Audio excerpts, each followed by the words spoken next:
Monica Miller, and I'm a Nutrition Program Associate with the University of Missouri Extension in Jackson County. So today, what we're gonna do is we're gonna review some really basic knife safety skills. Now, even if you've been cooking for decades, it's always a good idea to, kind of review these things, make sure you're using best practices in the kitchen. And if you're new to cooking, using a knife can be a little intimidating if you're not used to it, especially, a big chef's knife. But actually, kind of like a little counterintuitively, it's always best to have a knife that's big enough and sharp enough for the kitchen task that you're using it for.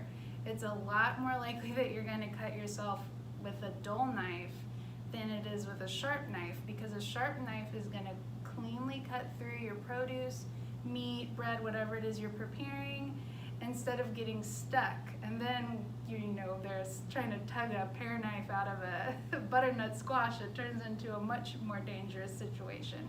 So as long as you're paying attention to how you're holding your knife and where your knife is going, especially in relation to your fingies, you're gonna be okay and you're gonna be cutting safely and efficiently. So we're gonna work with an onion today.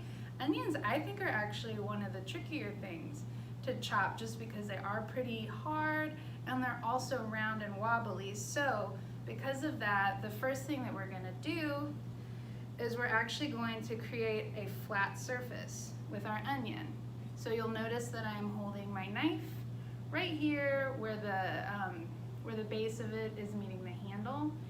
And even though this is a large knife, you can see that all of my fingers are gonna be protective. They're not gonna be getting in the way of the blade at all.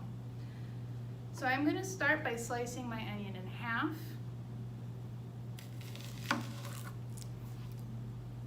You always wanna go forward, cutting away from yourself, and you wanna use a rocking horse motion. You don't wanna kind of go in and try to chop, chop, chop. I see that a lot, especially with when I'm teaching children's classes. So not only is that not gonna, be as safe as cutting in the rocking horse motion, you also run a greater chance of mangling your food when you try to come at it from straight down. So always start with the tip of the knife and slice away from yourself, and that rocking horse motion is really important. So now that I've sliced my onion in half, I've got this nice flat surface that I can work with. It's no longer trying to roll away from me all the time. So I'm gonna go ahead and give this a peel, get all my peel out of the way.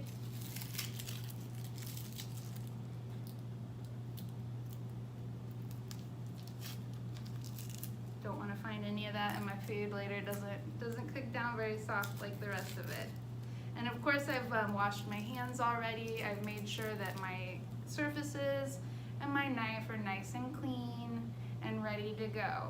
I've also got my hair put up. If you have really short hair and you can't put it up, at least try to kind of pull it back out of your face and avoid the temptation to touch it. If you do touch it, it's best to go wash your hands again. So now that I've got my nice flat onion, I'm gonna start chopping again away from myself in a smooth rocking horse motion, starting with the tip of the knife and then going through. You don't really need, if you have a nice sharp knife, you don't need to put a lot of pressure on the blade, because the sharp blade will be doing a lot of the work for you, which is really nice. You're also gonna notice the way that my hands that are holding the produce is placed, and this is really important too, especially with the kids. We refer to it as like a bear claw. And the purpose of this is you're protecting your fingertips by leading with your knuckles. So it's sort of like a lesser of two evil things. This way, if you slip up, you mess up, if you're not paying attention to what you're doing, you're gonna just kind of graze the tips of your knuckles with the blade, which isn't good, but in my opinion, it's better than chopping the tips of your fingers off. So you always wanna lead with your knuckles to protect your fingertips. I'm just gonna cut in those nice, smooth motions.